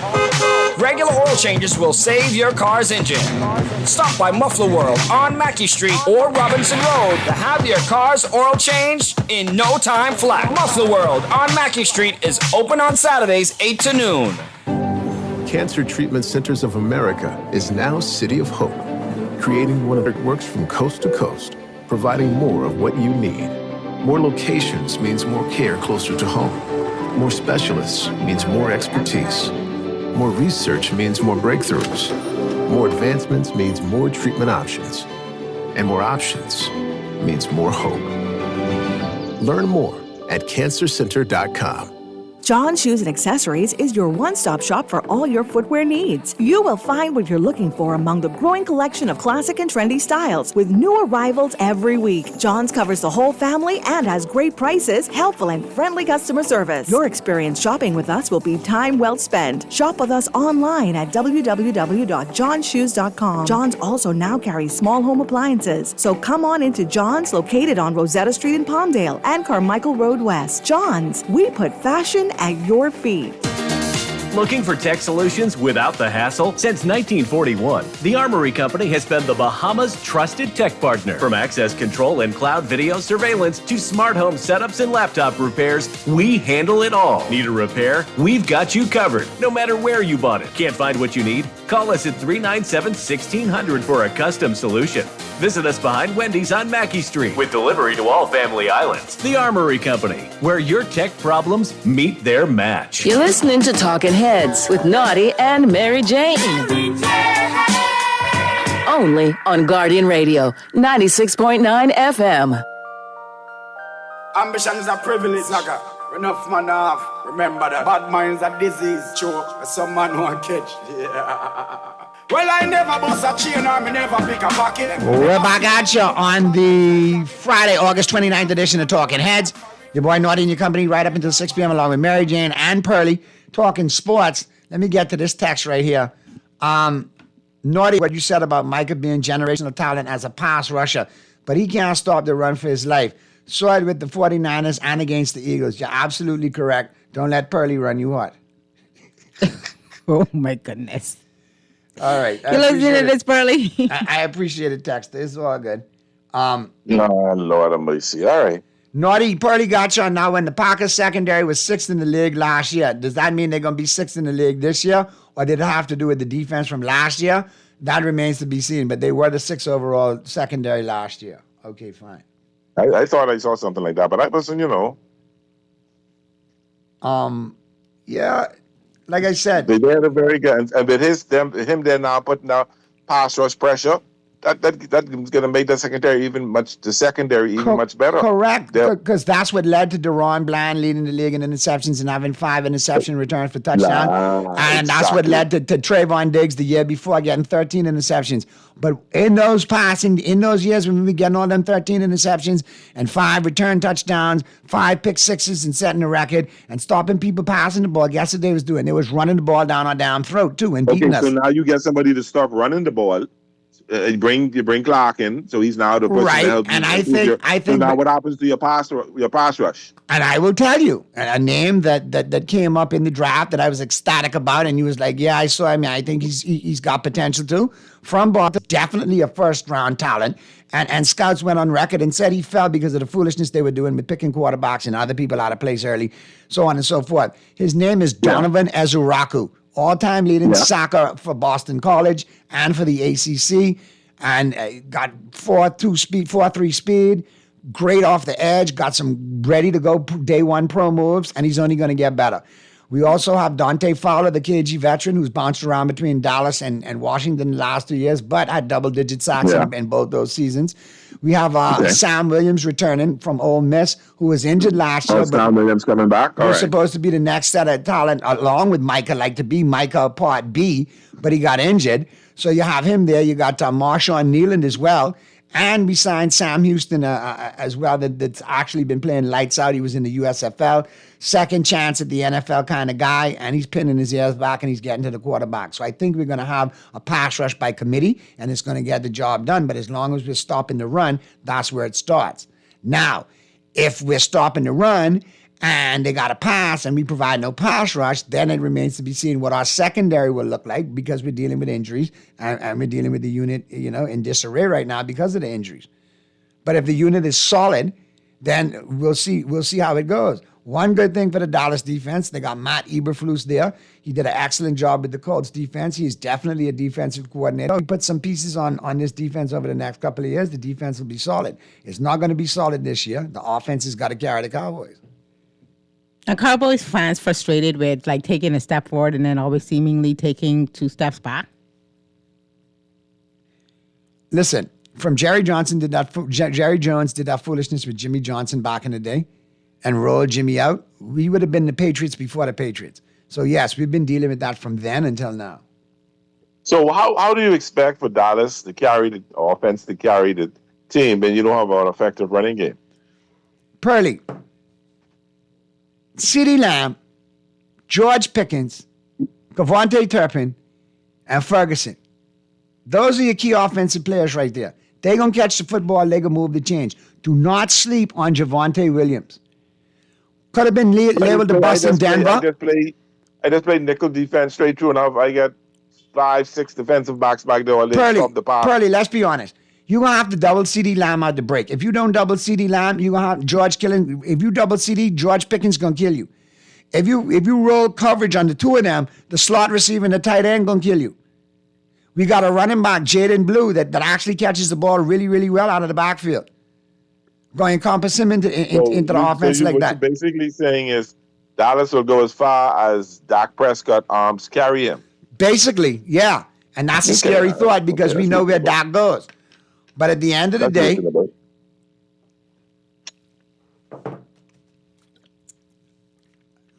no. So at the end of the day, you have to look at that all of those things factoring in. Obviously, Schottenheimer is big in this too. What's he going to do to improve the team now that he lost one of his best players? So that'll be interesting to see. There we are. So, like I said, that's what we have to look at. All right. So, like I said, is it a big blow? Is Dallas a better team today than they were yesterday? No. Are they going to be a better team in the future? Possibly. But that remains to be seen on what we do with the draft picks. So how'd you sleep last night? Ask MJ. He didn't sleep very well. He hardly got any rest. This obviously came as a shock to him. Pearlie was like running around the house screaming, and I was trying to figure out like what was happening. And then, the boys are offering their 2 cents in it as well. So, yeah, I think he was very surprised. This is not the outcome that he wanted. But has he been able to adapt? Statboy found my take very objective, though, Pearlie. Yeah, no, sure. But did you adapt quickly and move on? Yeah. No, I know. Okay. But Muff was very concerned because Muff says, this trade probably that F word up your birthday this weekend. And I told him, no. Listen, my birthdays don't get sour. When I have a beautiful wife like MJ, they always take care of me. They always make sure to let me know that I'm loved and I'm special and I'm appreciated on my birthday. So Micah Parsons can't rain on that parade. As much as he loves the Cowboys, I think bigger things have happened in the last couple of days that just make this whole all thing MJ's doing is about to pale in comparison. Listen, so he's okay, Muff. He's doing all right. Let me tell you something. The Lakers could trade Micah, okay? I mean, the Cowboys could trade Micah. The Lakers could give LeBron an extension for another 5 years. Ooh. The Yankees could give Boone another extension for 5 years. Ouch. Ooh. None of that could rain on my birthday parade. None of that could take away from what I got. Sure. But, just don't make them don't be, please don't do that. I just trying to show you the severity of it. That as gloomy as it could be, none of that can stop my shine. None of that can stop my flow. None of that can stop my smile. Because as long as I got MJ, I am unbeatable. So I want to tell you happy birthday in advance. I will give you that. And we're going to make sure that you have a great day on Sunday, okay? Me and the rest of the family. Because we love you very much. And we want you to have a great birthday weekend. And I love you all even more. Go ahead. Do your birthday shout out, Pearlie. No. I can be honest with you, but I appreciate that because there would be no Naughty if it wasn't for MJ and our sons. There would be no me without my family and how much I love this woman. You're Micah who? Micah who, man? Micah. I didn't like him from the break because he played at Penn State, to be honest with you. We can hear it. We can hear you in on this one at all. I actually wanted Patrick Surtain, but Denver jumped up and screwed us out of that. And you did want Patrick. And all due respect, you did want Patrick Surtain. And from you were upset when they picked Micah, but then you came over. Yeah, but from a broadcasting standpoint, Micah sucks as a podcaster. Just to let you all know that too. I don't like this dude now. I don't know him. You're dead to me. Yeah, that's the expression I was going to use. But to be honest with you, that's how I am too. If you had my team, only one player I ever had any more love after he left my team was Derek Fisher. Outside of that, if you're my team, I would choose minutes you leave, I ain't to you no more. Justin Turner, playing now for, who's Justin Turner? I don't care if it was, my third base is Mac Muncy. You're also wrong. Derek Fisher and Derek Fisher. It's a .4, right? Something about Derek Fisher, I liked him as a Laker. The point, I didn't go against him when he left us, knowing that he was not going to be a major threat to us anywhere else other than like when Shaq went somewhere else, All right, well, we got a great take. Cam Newton and the gang breaking it down with Stephen A. Smith as to who won that Cowboys trade and Parker's trade. We will see you here on Monday. And don't forget, next Sunday, 11 a.m. to 1 p.m., we're rounding up the gang. Pearlie, Statboy, Sancho, Mega, and yours truly. The press box is back right here on Guardian Radio, 11 a.m. to 1 p.m., getting you ready for football. Now, I'm going to enjoy my birthday weekend for everybody who sent birthday shout-outs and all that good stuff. I'm up out of here, and I'm going to enjoy my birthday, and I get my birthday kiss from my wife right now. Oh, another one. Oh, Lord. Happy birthday, Naughty. He's making it up. Oh, my God. At this point, the syrup is getting so thick. Yeah, boy. It's very thick. Right. We're enjoying it. We'll see you on Monday. Have a good weekend, Pearlie. Okay, take care, guys. And yes, and make your birthday wish. Food it and eat all the food. And eat and drink all the rum. Sweet, because gravy dance all night long. To the sounds of the ancient man, Lord. You know that one sandwich that's lived in your head rent-free? It's back! The crispy barbecue bacon sandwich craving is real, and it's making everything crunch. KFC's bringing all the flavor you love with barbecue sauce, crispy onions, cheddar, bacon, and a juicy extra large filet, all on a buttery toasted brioche bun. It's messy, it's mouth-watering, it's made to crunch. KFC, it's finger-licking good. Craving something bold, fresh, and unforgettable? Tropical Gyros is your flavor-packed escape, a Carib-Greek fusion born right here in Nassau. From juicy grilled salmon, chicken, and pork gyros to loaded bowls, fresh salads, wings, and more. There's something for every craving. Find Tropical Gyros at any of their locations, JFK Plaza, Rosetta Street, Port Lucaya Freeport, or their franchise spots on Prince Charles Drive, Soldier Road West, Delaport, and Carmichael. Gyros, not just good food, it's an experience. You're listening to Talking Heads with Naughty and Mary Jane. Only on Guardian Radio, 96.9 FM. Ambition is a privilege, nigga. Enough man off. Remember that bad minds are disease, choke. Some man won't catch. Yeah. Well, I never was a cheat. Other than me, any talk of trading is BS. There's nothing to it. It's just nothing to it. Jerry, you had said a couple weeks ago in an interview with Stephen A. that you were never considering trading Micah Parsons. Was that a tactic at the moment, or did your tune eventually change in the last couple of weeks? Do you really think if I wanted someone to be interested in him that I would say, oh, I'm going to trade him? It's the opposite. It's the opposite, of course. And I thank you for writing it. Oh, here we are, just like we all predicted it, a shocker out of Dallas. We need to break this thing down and dissect it from every angle because it is a lot to unpack. Good morning, everyone. Welcome into First Take. That's Stephen A. Smith, Dan Orlovsky, Cam Newton on the big screen. Good to see you, Cam. Gentlemen? Yeah. Can we just get this started? Yeah. All right, the blockbuster trade. Let's go. Jerry versus Micah finally came to a head. The Cowboys traded four-time Pro Bowl edge rusher Micah Parsons to the Packers yesterday. In exchange, the Cowboys received three-time Pro Bowl defensive tackle Kenny Clark and 2 first-round drafts on that trade last night. This gives us a better chance to be a better team than we have been the last several years since Micah's been here. Not any negative on Micah, but we're trying to get better. We're trying to stop the run and stay in the hunt. The things that were said in the media about the agent, any things like that, is there any things that you would do differently if you were to go back? Oh, no. No, not at all. And nothing at all in terms of regret. You mentioned, you're asking if I regret. No, I don't regret that at all. I'm very, very excited about the prospects of what we've done for the Cowboys here. I wouldn't have done it. So I'm excited. We got what we wanted.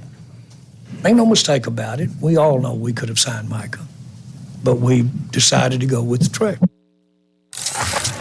All right, it's going to help them stop the run and be in the hunt. Meanwhile, Micah released a statement on social media Thursday saying, in part, I never wanted this chapter to end, but not everything was in my control. My heart has always been here, and it still is. Through it all, I never made any demands. I never asked for anything more than fairness. I only asked that the person I trust to negotiate my contract be a part of that process. Stephen A. Jerry told you he was never going to trade Micah face to face. Are you surprised this happened? He also heard me face to face telling him I don't believe him, not for 1 second, and certainly that is. This is a disaster for Jerry Jones. This is a bad, bad situation. And I think this is something that's going to taint whatever legacy he hoped to have, because this is not a football decision. He can slice it any way he wants to. Micah Parsons is a superstar caliber player in the National Football League. You traded him for 2 late first-round picks. That's late. The Green Bay Packers haven't had a top 10 pick since 2009. Mm-hmm. They're usually in contention. This is going to be a low first-round pick. You made them younger. You made them better defensively. Okay, so you take those things into consideration, and they're within the NFC conference. You know what? If you're going to trade Micah Parsons, trade him out of the conference, or trade him to somebody like New Orleans or somebody like that. You don't trade him to a Green Bay Packers team, who, by the way, is the last team to whip your ass in the playoffs. When you win the playoffs, the people that bust your tail was the Green Bay Packers. And so the reason why this is kind of something, Cam and Dio, that's going to taint Jerry Jones is because in the end, we're all looking at it and we know this is not purely a football decision. 2 first-round picks and Kenny Clark, a defensive tackle who had a down year last year, does not equate to a superstar at age 26 that is Micah Parsons. By the way, Clark is 3 years older. It doesn't equate to that. If you had made this deal in March and opened the floodgates to everybody, then there's no question that you would have had a better deal offered to you than the deal that you just agreed to. Last year with CeeDee Lamb, when you waited till August to sign him, you cost yourself like $64 million. $64 million in space that you could have utilized to get additional talent on the squad. So you waiting and waiting and waiting. New to us. What's new to us is that this was clearly not for football reasons. This was because you thought you had a handshake agreement with a young man that was basically pleading with you, talk to my representation. And you ignored him. And by the way, it's the same agent you're going to have to deal with when it comes to George Pickens if you want to re-sign him, assuming he plays lights out and he's somebody you want to keep on your roster because he's got the same agent as Micah Parsons. All of these things that you take into consideration for Jerry Jones to make this move, I mean, for me personally, it doesn't bother me. This is going to give me more stuff to laugh about. But on this particular morning, I don't like to see Jerry put himself in this kind of position. It looks very, very bad. This is not a good day for the Dallas Cowboys at all. Cam, I want to kick it to you. Are you surprised? Absolutely not. I'm more surprised that, you have a situation where Stephen A., your words, this is not a football decision. If anything, I will combat that and say this is everything about the football decision. Okay. Trading Micah Parsons freed up $24 million in 2025 salary cap space, boosting availability funds for over $44 million. On top of that, at the bare minimum here, you can potentially get 3 good players for the price of 1. Now, granted, is Michael Parsons a cornerstone player for the Dallas Cowboys? Absolutely. Being able to garner 52.5 sacks over a 4-year span, unheard of, exceptional. But when you're saying price to value, Jerry Jones has identified and said this. What somebody was willing to pay a person, I was not willing to pay. In order for you to get the person that is still up on the contract for the Dallas Cowboys, you're going to have to pay top dollar, which the Green Bay Packers did. When I'm looking at this whole situation, I'm saying, hey, is this an emotional impact to the locker room? Yes. But for the betterment of the locker room, you have an opportunity to get 3 potential players for the future. That is undoubtedly something that you will want to say as a decision maker. But here's the thing, though, Stephen A. and Dan, to think about. We will know if this is a good trade for the Green Bay Packers in less than 6 months. We won't know if this is a good trade for the Dallas Cowboys until about 2 to 3 years after those picks have already made their impact. I think we need time to pause anyway, because we're on polar opposites. Stephen A. just said this is personal, not business. And then Cam saying this is purely football. But obviously with the Dallas Cowboys, it's going to take some time to see how it all pans out. Green Bay, he says the next 6 months, we're going to know whether this was the right choice. Where are you on this? If it's purely football, it's a disaster, and it's one of the worst trades in the history of the organization. Cam knows this. There's only so many game wreckers. There's people who change games. This guy is one of the 6 or 7 game wreckers in the NFL. You don't give that player away for the 30th pick of the draft for 2 years in a row. And while I agree with Cam, we're going to know with Green Bay, because Green Bay unquestionably is the team now most equipped to beat the Eagles. They should be in the NFC Championship game. I know what Green Bay's defense is going to be like. I don't have to figure out if this is a win for them. I know. Now, they got to go win the Super Bowl for the ultimate prize to pay off. But there's no way that if you're the Dallas Cowboys, you're better. There's no way you're better as a football team. There's no way that you're better in a locker room. I've heard the stories or the thoughts of culture, and while I respect that, I've never heard anybody talk about Micah being a bad worker or a bad teammate or not a competitive dude. And so that's what you want out of your best players, is to be these guys that every single Sunday show up. They failed in the playoffs, not because the defense got boat raced, because the offense didn't show up. Of course, that's going to be frustrating. And so I look from a football perspective. Stephen A. is 100% right. That late of a trade-off, pick-wise, is such a miss by the Dallas Cowboys. No one is sitting here saying trading Micah Parsons is the dumbest thing ever. Everybody from a football perspective is saying when you did it is a loss to your football team. $19 million was freed up in cap space by the Dallas Cowboys, which now positions them to have the second most cap space of anybody in the NFL outside of the New England Patriots, okay? You could have did that in March. Exactly. Okay, so when you trade and you get 2 first-round picks, you might have been able to get 3. And there might have been able to be 3 better first-round picks had you done it earlier and opened the floodgates, because competition might have compelled somebody else to be willing to give up more collateral as opposed to it being right now. This is why we're bringing up Luka Doncic and we're bringing up the Dallas Mavericks in the trade that took place, because you didn't talk to anybody but the Lakers.